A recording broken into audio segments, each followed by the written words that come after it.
This is VENUM.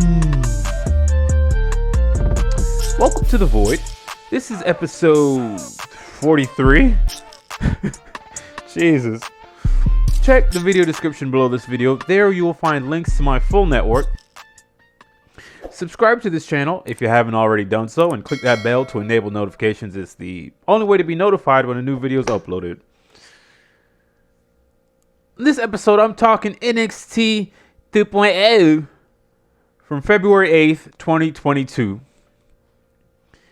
And on this episode, a main roster WWE superstar showed up and crashed the party on NXT 2.8. Who was it? Is this person going to make an impact? It was bloody Dolph Ziggler, wasn't it? It was bloody Dolph Ziggler. We'll talk about it. We'll follow the chronology, and we'll talk about it as it happened with the show. Also, on this episode, Wendy Choo has suffered her first loss. She lost her first match. This was heartbreaking, but I suppose everybody can't be undefeated forever. So we'll also talk about that. It's a dueling topics of interest. Anyway, NXT 2.8 from February 8th, 2022. From the top, the show started off with a hype package for the NXT Women's Championship match, Mandy Rose versus Kaylee Ray. But it was like more from the perspective of Mandy Rose. She had the voiceover. It was focused on her. So it's like her hype package, and then Kaylee Ray would have one later on in the night. After that, we cut to a shot live in the arena.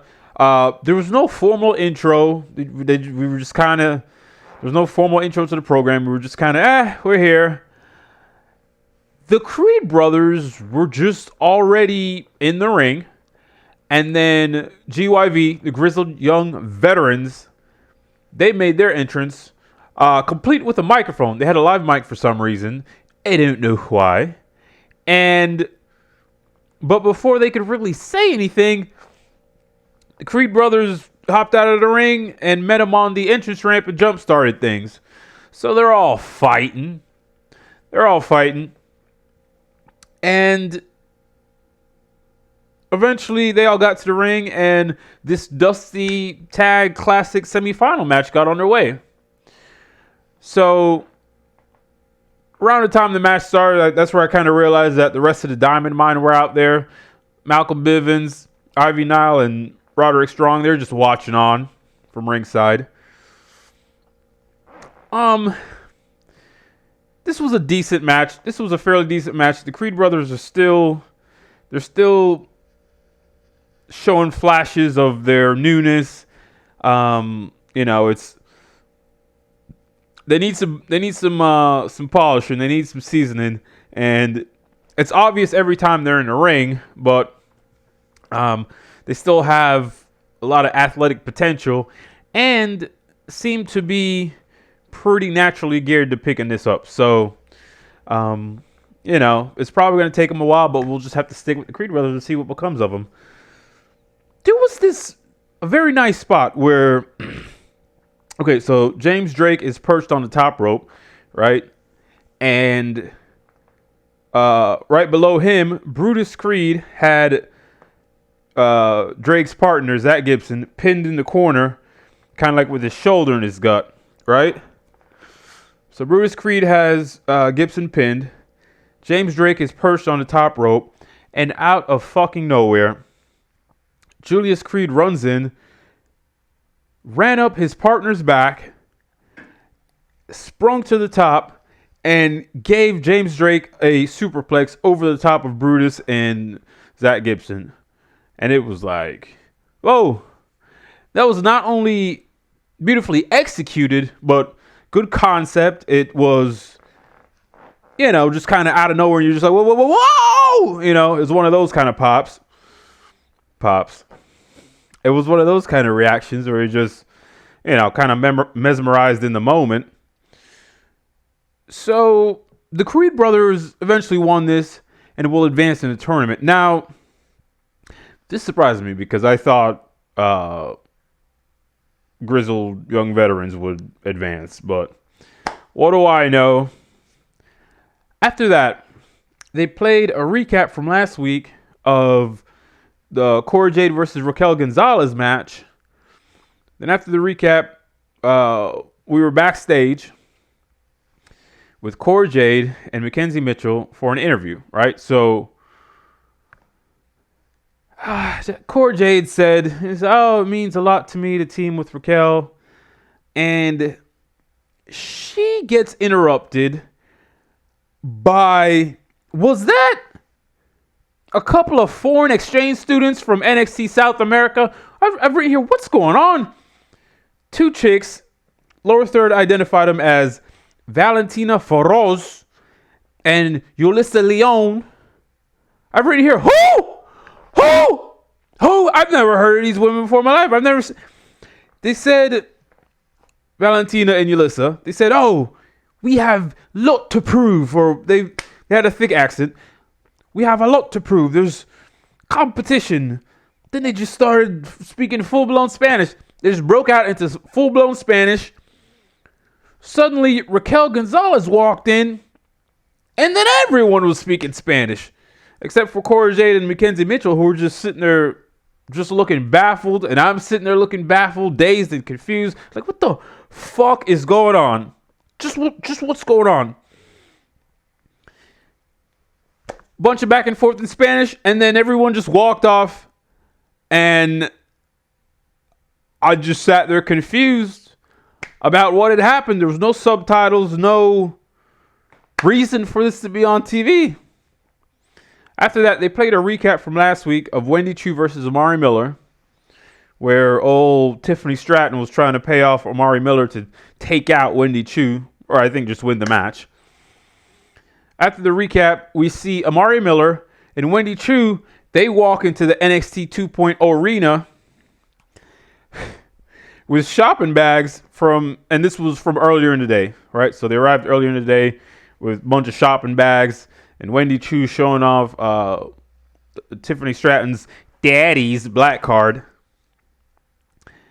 And Wendy Choo said, it was fun while it lasted till the card got canceled. And she just threw the card in the bin, in a nearby trash can, rubbish bin. And then we cut back to the arena, where Tiffany Stratton was like on the tail end of her entrance, right? She's finishing up her entrance. Then Wendy Choo comes out. She makes her entrance. Wendy Choo does her usual sleep-related, so it's fixing to be a one-on-one match here. Women's singles match. So the match gets underway. Wendy Choo continues to be engaging in her, usual sleep-related shenanigans where she's in action, but then there becomes a point where she's drifting in and out of sleep, or she does her hop in the air, sleep, elbow drop gimmick. So as this match progressed, kind of realizing, Tiffany Stratton's got some moves. Her face does look like it was, came out of a 3D printer, but she's got some decent moves, and I think she's got a good basis to actually, become good at this, right? Stratton eventually won this match.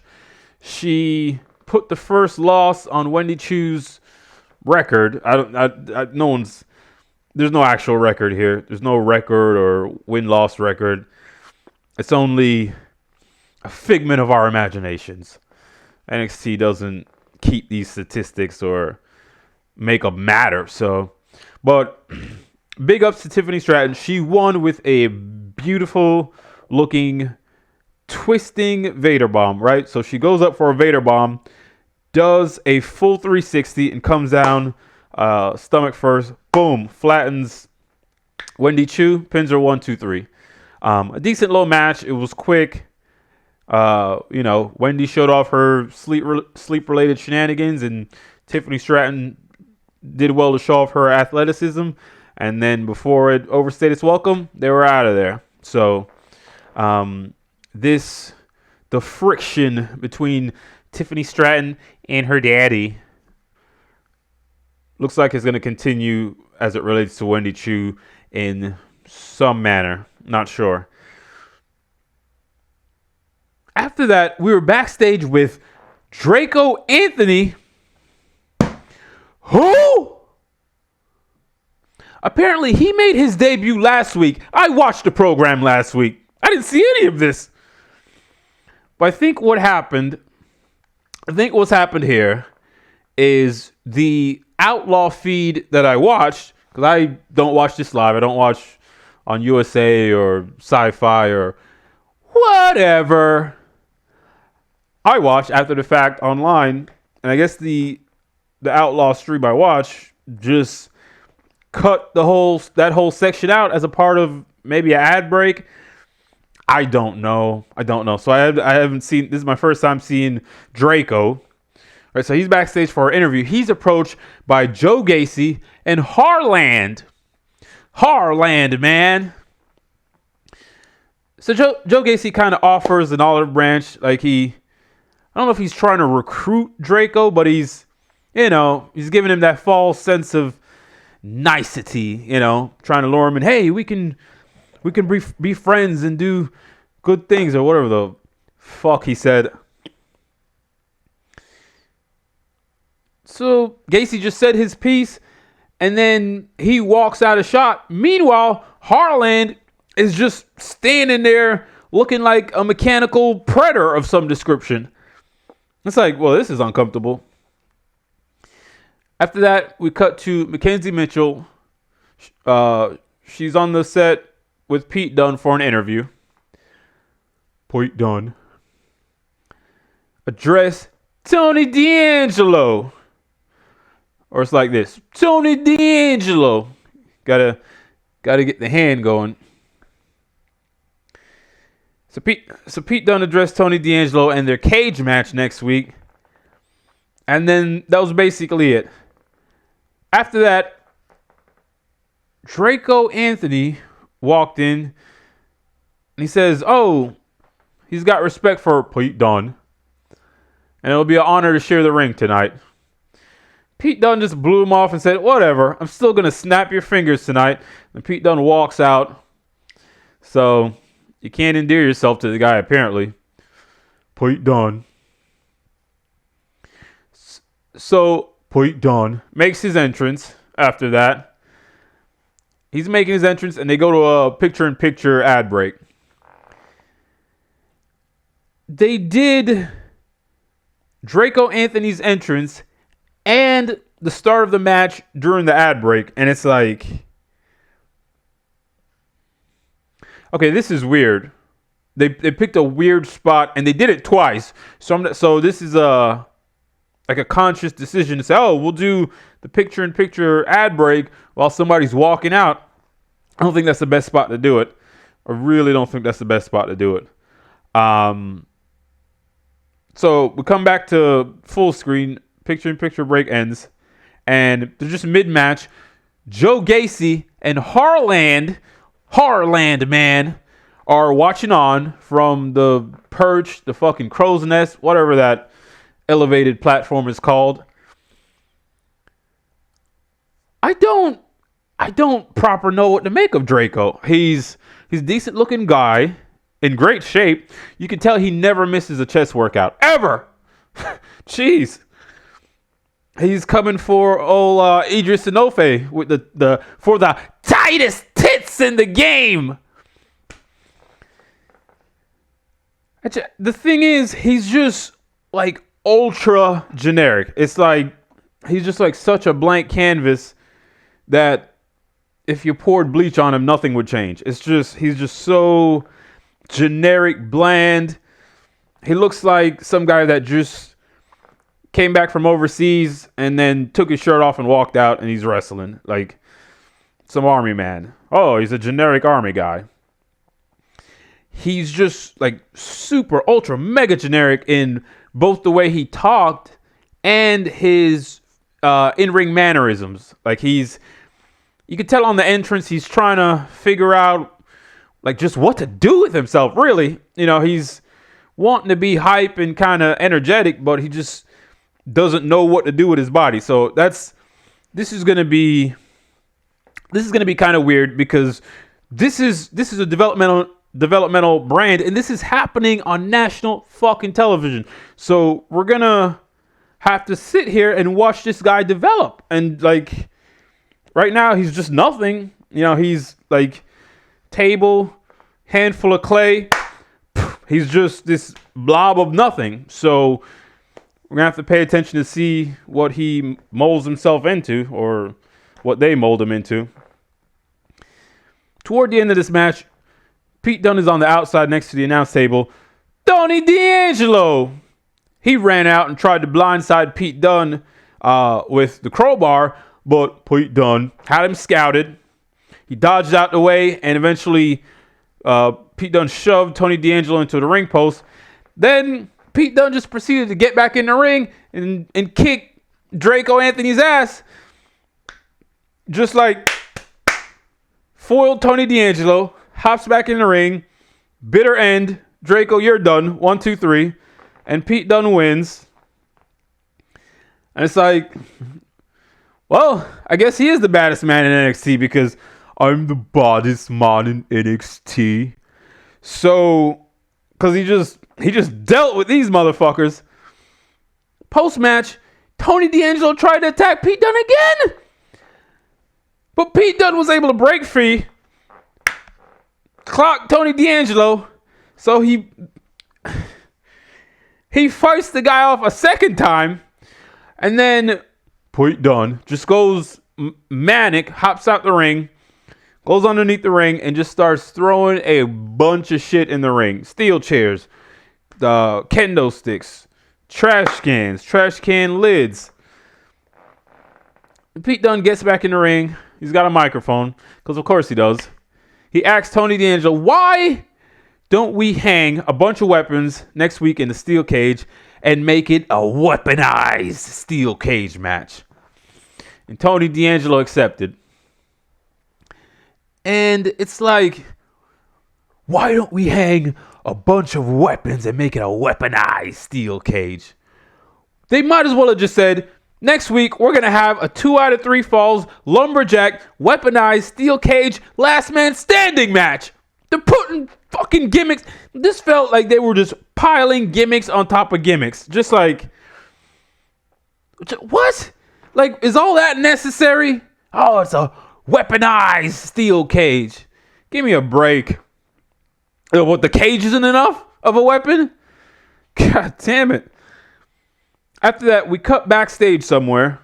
Zoe Stark and Io Shirai, they're having a chat. They're talking about some of the other. I guess some of the other competition, some of the other women in the Dusty Tag Team Classic tournament for the women. Jeez, this is easy to say.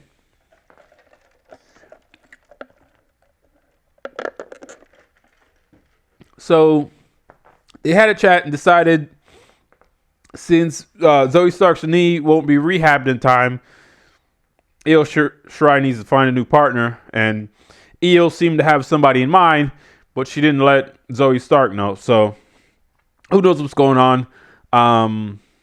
Who knows what's going on here? Back in the arena, LA Knight made his entrance. Yeah! LA Knight comes out. Let me talk to you. Yeah. He's taking on Sanga, he of Thunder, after an ad break. When they come back from the ad break, Wendy Choo's walking backstage, and she's still visibly in pain from her match with Tiffany Stratton. She happens upon Dakota Kai. Remember her? Dakota Kai, who is just going through Wendy's shopping bags, which are just sitting there in the middle of this industrial warehouse looking setting. So I don't know. Dakota Kai is going through her shopping bags, and then she turns her attention to Wendy Choo, Dakota Kai does, and she said, all these clothes won't buy you a victory. And then she books it. She walked off. And it was like, okay, development. Maybe they're going to be a tag team in the Dusty Tag Classic tournament out of nowhere. So we cut back to the arena.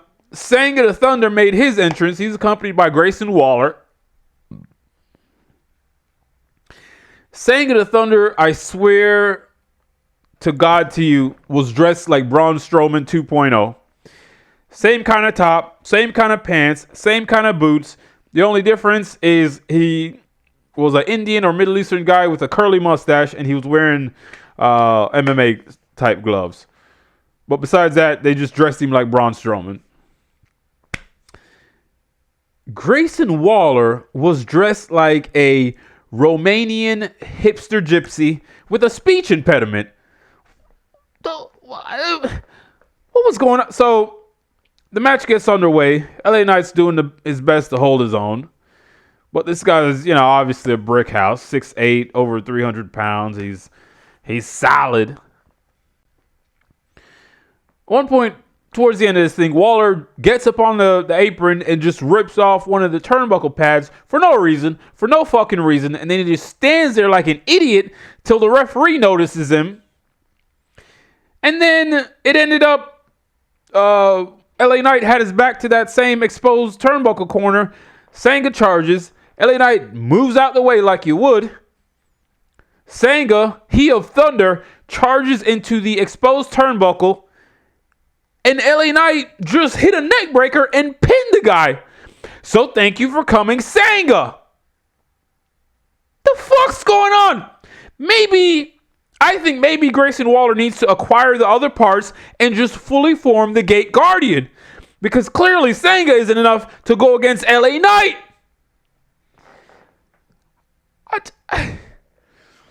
Post-match, Grayson Waller hops in the ring and he and LA Knight start slugging it out. LA Knight gets the best of it and delivered a snapmare driver on Grayson Waller.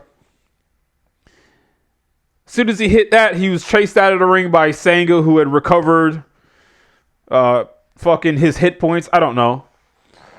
So I'm sitting there looking at this and I'm just like, I don't know why most of this took place. I don't know why this guy debuted and just lost in the most unceremonious fashion. It was just like, okay, here you go. Default henchman setting number 1.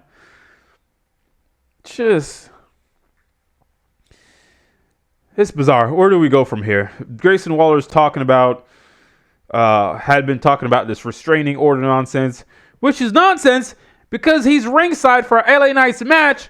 A restraining order works both ways. You can't go to where a guy is, where if you have a restraining order on him, you have to stay away from him too. You can't just go to where he's at, Negamon. You especially can't go to where he's at and start punching him in the face. That restraining order is null and void. Whoa, NXT logic. Next, we were backstage with Duke Hudson and Mackenzie Mitchell for an interview. Mackenzie mentioned old Dante Chen, he of no chin. He said, oh, Dante Chen's looking for revenge. But Duke Hudson said, Hudson just said, yeah, but he's not here tonight. I got nothing to worry about, basically. And that was it. We came back after an ad break, and there was a table in the ring. It's got black cloth draped over it. Wade Barrett's sitting there. He's got a mic. And all of Legado del Fantasma are there. Carmen Electra Lopez, Biff and Clem and Santos Escobar, right? They're all out there being luchas. So we're getting ready for what they've been advertised, or what they'd advertised earlier in the night as the Championship Summit. So this is some type of meeting of challenger and champion ahead of the match next week at NXT 2.0 Vengeance Day. So Barrett introduced Escobar. Then he introduced Braun Breaker, at which point Braun Breaker. 2Ks. He introduces 2Ks, at which point 2Ks made his entrance. He comes out in his denim on denim, just denim. He's got his denim sleeveless jacket with his denim fucking pants. And he just comes out there looking all comfy. Wade Barrett asks one question, and 2Ks and Escobar they started exchanging words. Suddenly, I'm here to show the world I'm here. Dolph Ziggler comes out. Dolph Ziggler crashes NXT 2.0. 2.0. And he just comes out. Mineral wrestler Dolph Ziggler just comes out for no fucking reason. Comes out, hair looking absolutely fabulous. By the time Ziggler gets to the ring, Wade Barrett had vanished. My planet needs me, and he fucking took off in his spaceship. So Ziggler gets in the ring and he's sitting in Barrett's chair. And Ziggler said to 2K, "Oh, looks like maybe I work Tuesday nights now." And based on the context of what they were saying, it sounded like this was all based on some Twitter feud or some Twitter interaction. I don't know, and nobody else does. No one, like, who the fuck? I follow 0 people on Twitter, and I don't log in often, so I can't imagine what this is like, paying attention to other people going back and forth on Twitter. It's complete nonsense. So Ziggler and 2Ks are having a back and forth. When, next thing you know, Tommaso Ciampa, he comes out and interrupts. Ciampa comes out and he said, Dolph Ziggler as NXT champion, that's a hard pass. Oh, out of nowhere, Santos Escobar cuts in, and that's when I remembered, oh yeah, Legado are still out there. They've just been sitting in the corner quiet this whole time. Eventually, Ziggler insulted Ciampa, and Ciampa kicked him in the face, knocked Ziggler out the ring. Then everybody just started fighting, right? So Ciampa and Ziggler brawled out of the arena while Legado were double teaming 2Ks in the ring. 2Ks eventually got the best of it and then was going to go after Santos Escobar, but Biff and Clem came back in, jumped him, and then they eventually did like a double spine buster through the table. And that was that. A cookie cutter, just WWE, everybody get together and talk segment.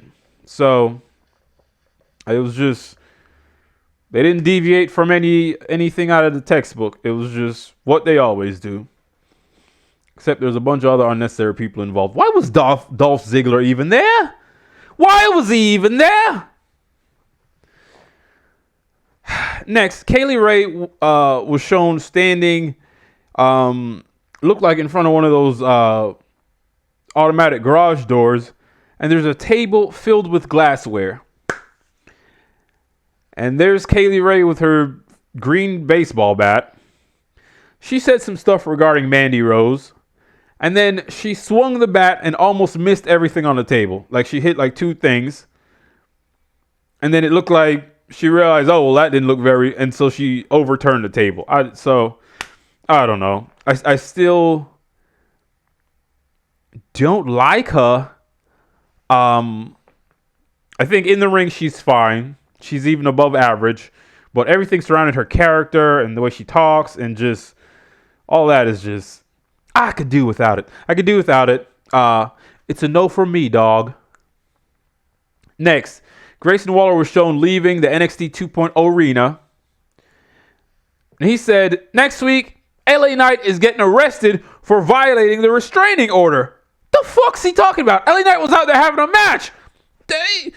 Grayson Waller didn't need to be out there. LA Knight was having a match that he was scheduled for with Sangha of Thunder.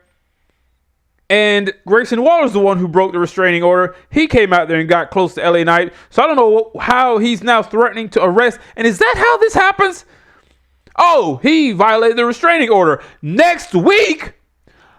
What? What's going on? What's going on?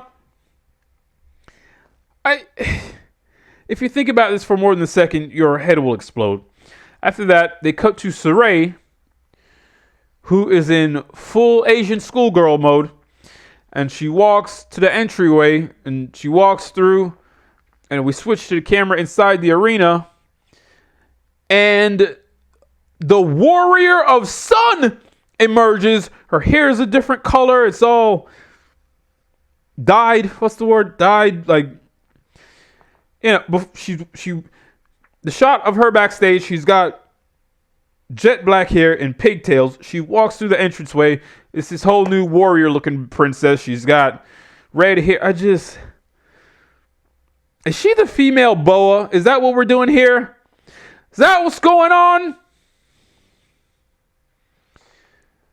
She comes out looking completely different. This is fucking nonsense. And they went to a picture-in-picture ad break where, again, Saray is just making her entrance during the ad break. Then Dakota Kai makes her entrance. Then the match starts. And then we come back from picture-in-picture break. And it's like, I don't like that. I don't like that. Do it differently. Do it differently. I'd go to picture-in-picture ad break during like some kind of a wild, crazy action scene where you can just watch the action and you don't really have to worry about not hearing the words, and you can just observe the visual storytelling instead of, oh, someone's walking to the ring. If someone's walking to the ring and ads are playing on this side of the screen and I'm hearing the sound of the ads, what the fuck am I watching for? She's making an entrance. I can't hear her music. I can't hear the commentary. What am I watching? Just somebody walk to the ring and then somebody else walk to the ring? There's nothing to watch. There's nothing to see. You go to picture, you might as well go to a full ad break. There's nothing going on. There's nothing going on. The match starts in the picture-in-picture break. How can you get into the match after you come back? This is so weird. And they haven't been doing it like this, so this is some new initiative. Let's take the picture-in-picture breaks and put them in the worst spot possibly imaginable. I don't know. Dakota Kai. I don't know. What is Dakota Kai? What is Dakota Kai? What is this character supposed to be? Like, this is stupid. It's stupid. Is she schizophrenic? The fuck's going on? I don't know. Don't care. Saray won this with a very high-angled Uranagi type suplex.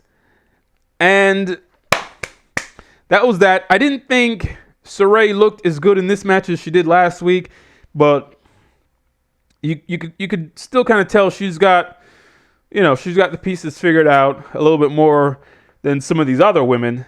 And now they just got to do something with the character, because I'm a innocent, shy Asian schoolgirl walking and then transforming into the Warrior of the Sun or whatever the fuck. Complete nonsense. Let's bend that and come up with something good. I don't know. So after that, we're shown Carmelo Hayes and Trick Williams. They're hanging out in the barbershop because of course they are. You know, what else do black people do? They're in a barbershop with a bunch of random dudes that we've never seen on this program before. And they basically started comparing Cameron Grimes, his NXT career, to Carmelo Hayes. So, Carmelo is, he shot up faster. Look at all these accolades. He's got breakout tournament, NXT North American champion, unified cruiserweight, this, that, and the third. He's fucking Ollie J. And then they just kind of wrapped up by getting ready for their haircuts. So, nice, decent little segment, filmed well. And I think this was the first time I've seen Trick Williams where his shirt was like you couldn't see his body. His shirt was buttoned up all the way. So, we'll take points for that. After that, Indy Hartwell is backstage. She's on the phone with somebody. Persia Pirotta walks in and she asks, "Is that Duke Hudson?" And they have a chat about nonsense. Why would it be Duke Hudson? Why the fuck would Indy Hartwell be talking to Duke Hudson for any reason? Just what the Then, suddenly JC Jane and Gigi Dolan walk in. They were trying to create some kind of drama and making it seem like Indy could be interested in Duke Hudson. But Persia Pirotta is interested in Duke Hudson, so, tension. Eventually, all four women just started fighting. Gigi Dolan and or JC Jane, one of them, don't know which one, pulled out a picture of Indy Hartwell with Duke Hudson from, I assume way back, and showed it to Persia Pirotta and them's fighting pictures. So Persia slammed one chick against the locker and the fight's on, the brawling, everybody's fighting. Some referees ran in and kind of separated things, kind of cooled things down. And I'm not sure, they're trying to manufacture this drama and it's just weird. It'd be nice if people were wrestling. On this wrestling program, next up, who the fuck is Nikita Lyons? Is this another segment I missed from last week? Nikita Lyons. Never heard of this broad. Is she a singer / MMA fighter? Is that what's going on here? She goes on tour and sings and then cage fights. I don't know what this is. So, people look at me and think, I'm just a girl. No one thinks that. No one thinks that. If you were a actual young 9, 10, then maybe, they say, look at that little girl. You're a grown woman. Handle your business. I hate when people condescend and speak like, people look at me and just see an African American. Look, quit planting fucking shit in other people's cerebellum. No, nobody thinks that. I don't look at you and say, look at this helpless girl. The fuck?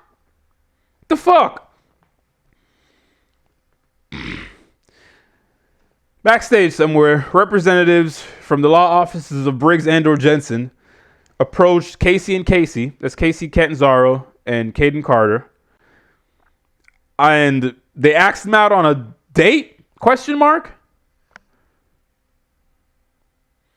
Briggs and or Jensen are not fit for public consumption. They're not good.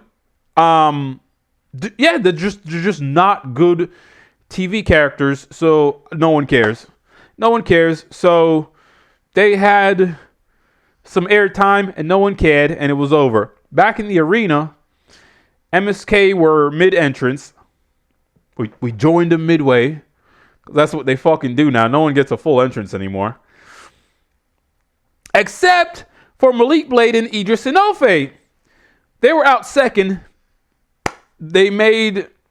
I think this is the first time I've ever seen them make their full entrance. Usually, they're just already out there. Like, the camera just pans over and you're like, there's Idris Inoue and Malik Blade standing in the corner trying not to be noticed. So the second semifinal Dusty Tag Classic match got underway. Man, and I was sitting there rooting hard for Blade and Inoue, obviously. Inoue out there popping his pecs severely.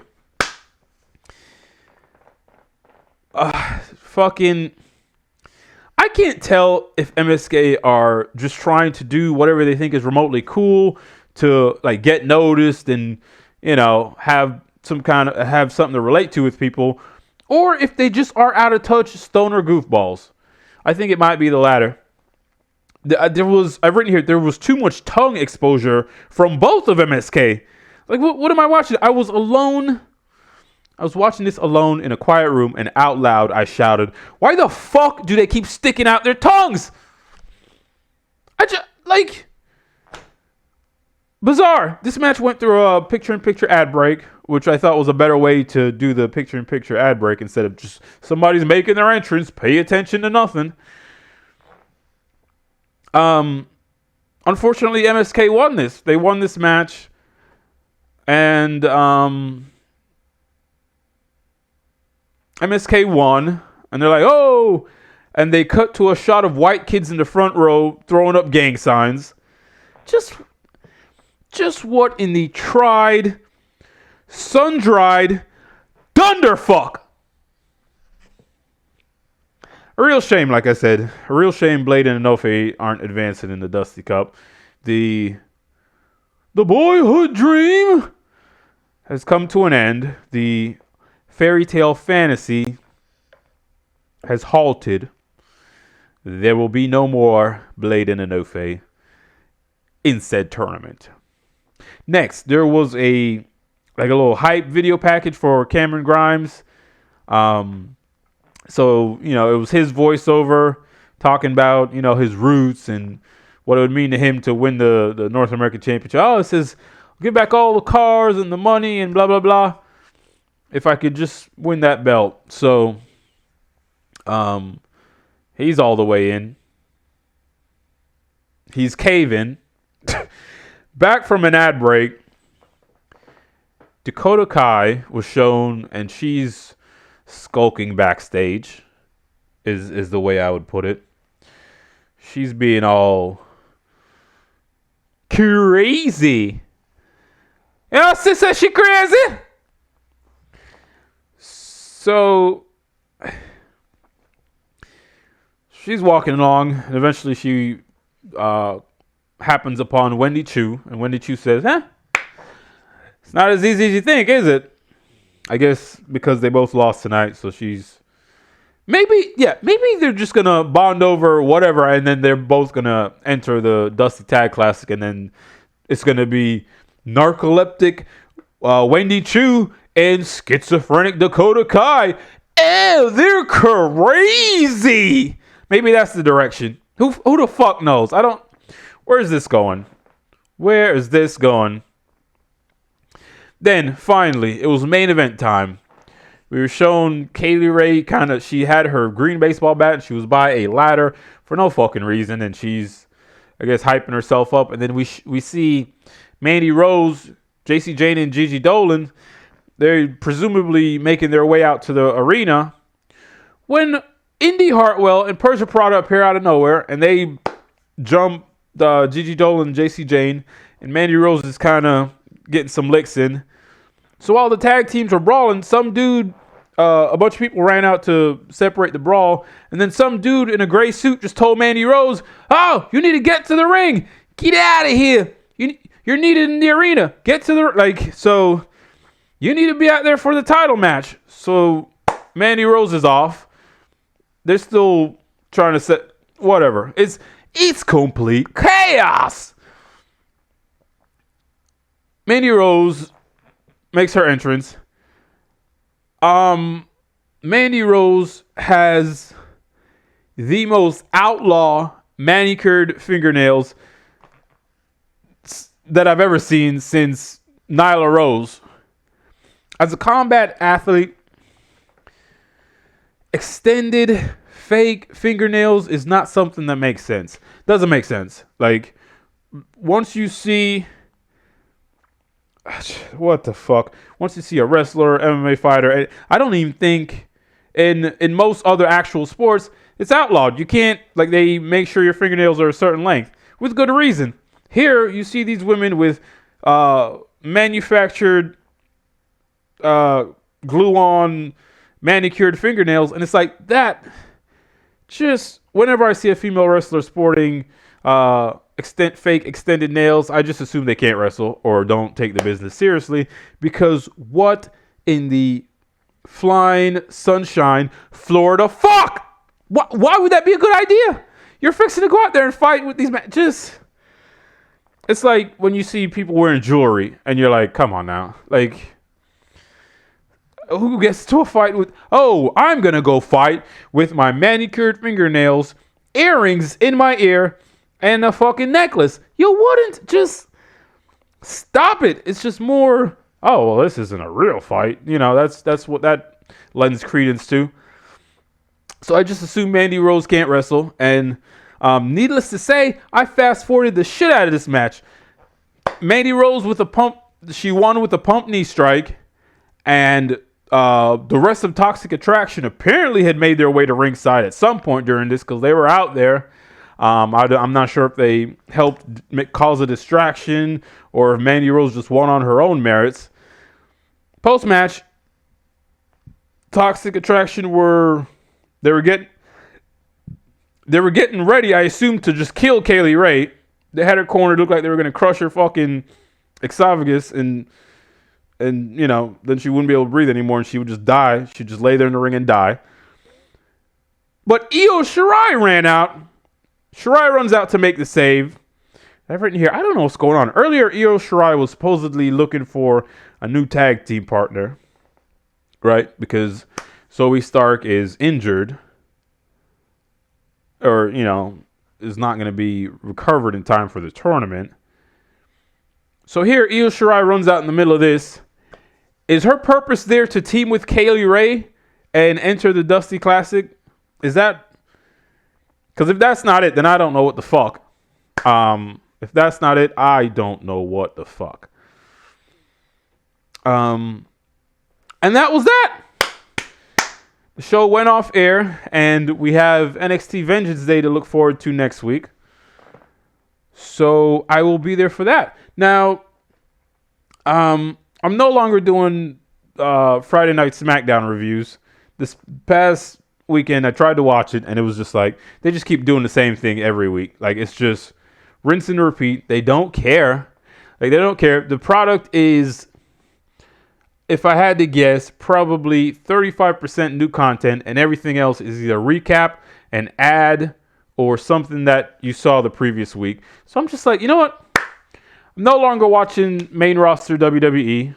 I quit watching Raw a while back. Now I'm quit watching SmackDown, so I'll only be doing NXT 2.0 and AEW Dynamite reviews. And that's that. You know, this is completely up to me. I'm not getting paid for this, so you get what you get. Subscribe to this channel if you haven't already done so, and click that bell to enable notifications. It's the only way to be notified when a new video is uploaded.